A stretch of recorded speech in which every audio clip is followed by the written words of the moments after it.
Hello, my name is Alistair Lobo and it's my privilege today to be interviewing Nicholas Charles, the author of the best-selling book, The 4 Fundamentals of Family Prosperity. And I'm really interested to get his slant on how family prosperity advisors are very different to traditional professional advisors, financial advisors, lawyers, these kinds of people, and actually how in fact he can team up with people like that to the benefit of all. So Nicholas, it's a pleasure to be here.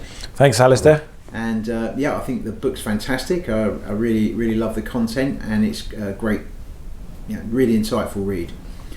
Thanks for the feedback. Yeah, no, it's very good. And just to ask you some questions really about, because the first thing, as soon as I heard the words family prosperity, I was thinking, oh, this must be about financial advice and saving. And then obviously when I read the book, it's nothing to do with it. It's like, getting your children to appreciate their wealth and having a family vision that kind of brings a tear to your eye. And I thought, well, financial advisors don't do this and lawyers don't do this.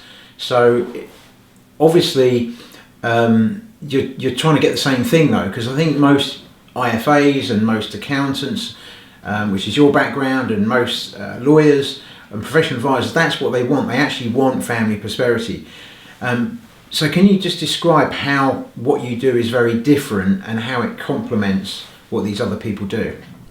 Yeah, that's, again, a really good question. Thanks for that, Alistair. So essentially, family prosperity deals with the fundamental issues that are facing families today and why the horrendous statistics are out there. So very few people understand or appreciate that 70% of families will lose their wealth within just 2 generations, and more than 90% of families will lose their wealth within 3 generations. It's a horrendous statistic.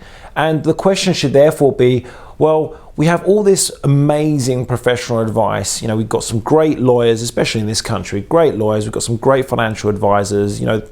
Banks are decent. I don't want to promote them too much, but we've got a good banking system. We've got the trust. We've got trusts in place. We've got a sound legal background in this country. Stable legal background. So why are families failing? And that gave me an insight. It gave me the curiosity to find out more about the real reasons why families fail. And it's not because of poor professional services. So we don't see regularly stories in the media about the financial advisor that ran away with all the family's wealth. It happens, but doesn't happen as often nowadays. In your book, you actually say that 90% of families lose their wealth. And then that was a pretty alarming statistic, I thought. Yes, it's actually more than 90% will lose their wealth. This has been backed by Forbes magazine, who did a study on the richest families back in 2014. And it was uncovered that, yes, less than 10% were actually 3rd generation wealth. And this was a study of multiple families. And 2/3 were 1st generation still, just under 20% were 2nd generation, and less than 10% were 3rd generation, with a balance of about 2-3% being 4th generation or more. So that's a statistic backed by fact. And the reasons, again, while we try to communicate with families and what we're trying to get out there is, what are the real reasons why families fail? So there was a piece of research that was done by the Williams Group, Roy Williams and Vic Pricer, consisting of 3,250 families over a 25-year period to uncover the real reasons why families fail. And the results were surprising, to say the least. Now, over 60% of those families fail because of poor communication. 25% of those families fail because of the lack of preparing the heirs to receive the wealth, which creates issues such as poor, no appreciation of the money that's being received. 10% of those families fail because of a lack of a purposeful, inspiring vision for the family. And 5% of those families fail because of what can only be described as other reasons. And other reasons being poor tax advice, poor legal advice, poor investment and financial advice. So that's only 5% of the reasons. 5% of families failed because of those reasons. Yet what do 99.9% of professional advisors focus on?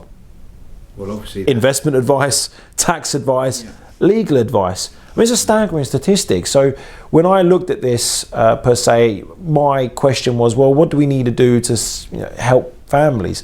Clearly this research helped, and what we've now created is what we call the 4 fundamentals of family prosperity. And we work directly with financial advisors and lawyers and accountants to help facilitate and ensure that the families are in place to make sure that their wealth lasts for not just one generation, but for multiple generations. So just to get it clear, so what you do as family prosperity advisors has nothing to do with, you don't do legal advice, you don't do financial advice, you don't do any form of traditional professional advice.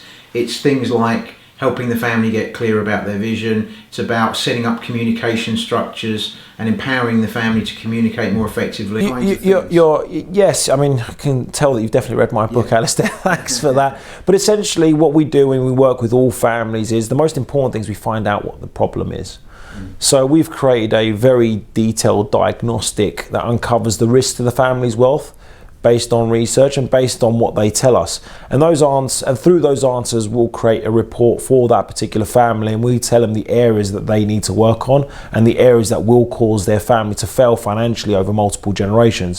Whether it's 2 generations or 3 generations, we obviously can't predict that, but the likelihood is that it will fail. And again, let's go back to those statistics. 70% of families lose their wealth in 2 generations, and over 90% of families will lose their wealth in 3 generations. And that's irrespective of how much money they have. You are never too big to fail. And what we try and do is, yes, we love working with families, we love working with their advisors as well. Because good advisors, clearly good advisors, want to make sure their families succeed. I've never been to any advisor and said, do you want your client to fail? And they've said, yeah, of course we do. I mean, no one's going to, of course they don't want to do that. More importantly, even on a business sense, if the family is successful financially, they'll have more money to look after. Or, the family will be able to pay their fees. I mean, it goes without saying, can't help a bankrupt client. Yeah. And when I speak to advisors and I explain to them, the risks to the family wealth, they seem that they get it. They clearly understand this is an issue. And of course, the good advisors out there have a working and emotional relationship with their clients, because the accountable advisor cares about their client.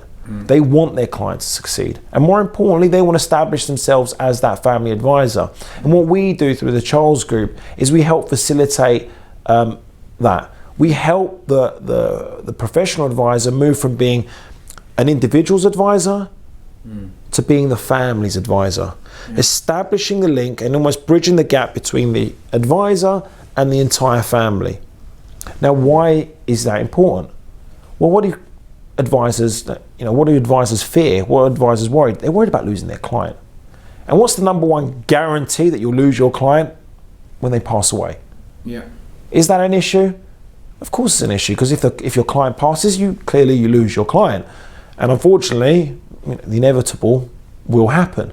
Yeah. Now, if you've only got a relationship with that one particular client, you are gambling and almost blindly hoping that the family will come to you just because you are mother's advisor or father's advisor or husband's advisor or brother's advisor. Now, if you haven't established yourself as the family advisor and only established yourself as that single individual's advisor, there's very little chance that the family will come to you.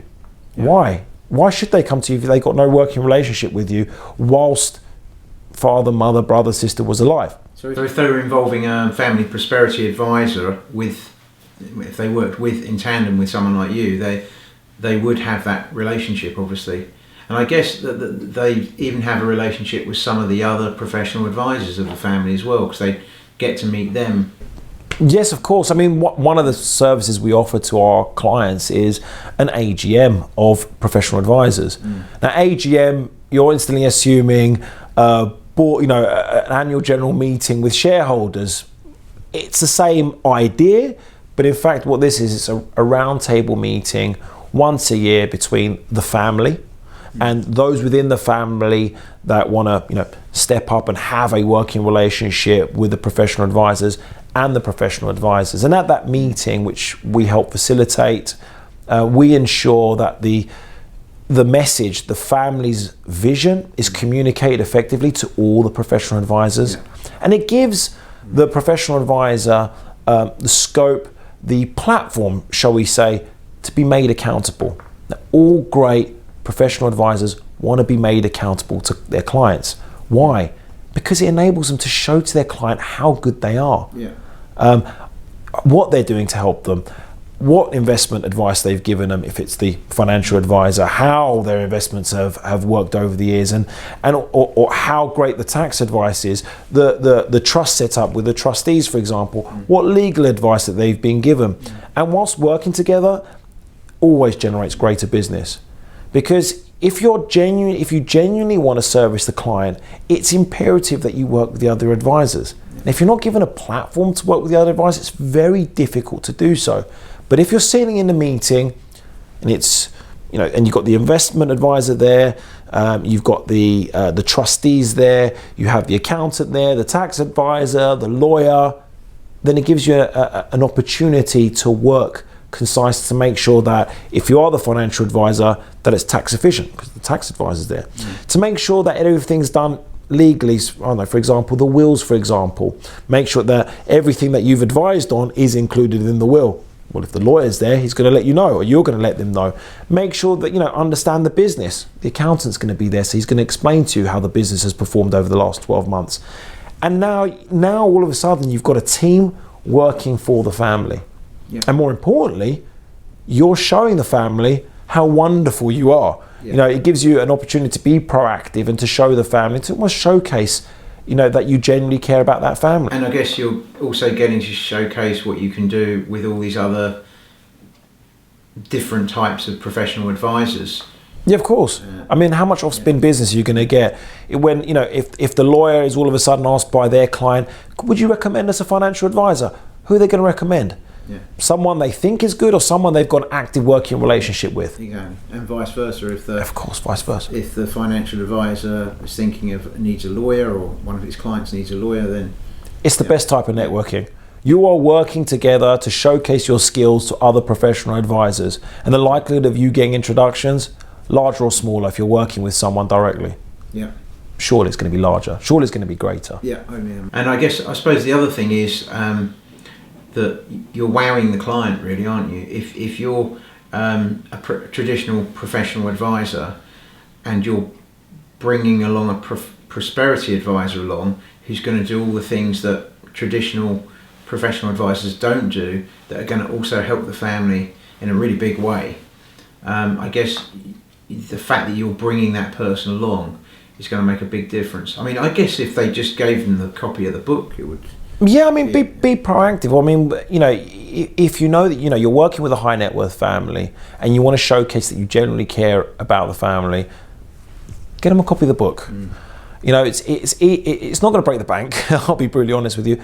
Give them a copy of the book and say, you know what, we think this is important to you. We genuinely care about your family. We know you're worth X amount. We know that you clearly got children. Please read the book and understand the problems that you're going to be facing as a family. It's a great way to facilitate a conversation. Be proactive. Rather than getting a bottle of champagne at Christmas, give them a bottle of champagne and a copy of our book. And by all means, facilitate that conversation with your client. The question is, you as an advisor, do you genuinely care about the welfare of your client? If the answer is yes, give them a copy of our book. If you want to take it to the next level, then have an open meeting. Be there whilst we have a conversation with your client. Worst case scenario, they'll say, thank you very much for letting us know about this, and do nothing about it. It's a win-win situation. Best case scenario, you're going to save that family from financial disaster. Awesome. Thank you very much. Pleasure, Alistair. Thank you.